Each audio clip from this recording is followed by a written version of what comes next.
Bok, ja sam Barbara. Benvenuti a SE1. Ne sam počela miješati. Ajde, budem probala ponovo. Ciao a tutti, io sono Barbara. Benvenuti alla nostra scuola di lingue... Ne mogu ja to... Ja ne mogu to... Nataša, ja ne mogu to... Samo te smijehove staviti. Nataša, ja ne mogu to... Ajde još jednom na talijanskom.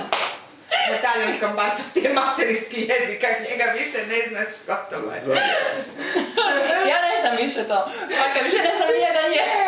Ciao a tutti, io sono Barbara, sono italiana e vorrei darvi il benvenuto alla Scuola di lingue straniere ENBE a Zagabria. Super je bilo. To ti ne mogu. Ovo je super. Ja se to ne mogu da...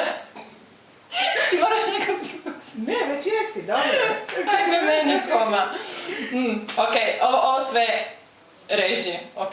Pozdrav svima, ja sam Barbara i želim vam dobrodošlicu u Školu stranih jezika ENBE. Može tak?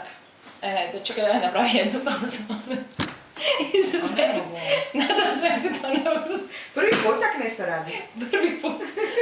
To samo za tebe, da nije za tebe, ja nikad ne bi. Ciao a tutti, io sono Barbara.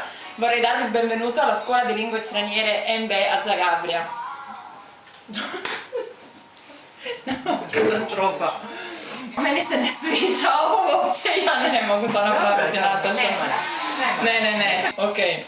So now I'm supposed to say, hello everybody, I'm Barbara and I would like to welcome you to ENBE, not yet another language school in Zagreb. Može ići. Isto se možemo bići sve. Ok, a sad kaj? Na hrvatskom? Irašajmasu. Kaj je to za jezik? Kaj je to za jezik? Nihongo desu. Irašajmasu. Kak? Irašajmasu. Ok, podnaslove imate na stranici 777. Ok, ovo sve reži.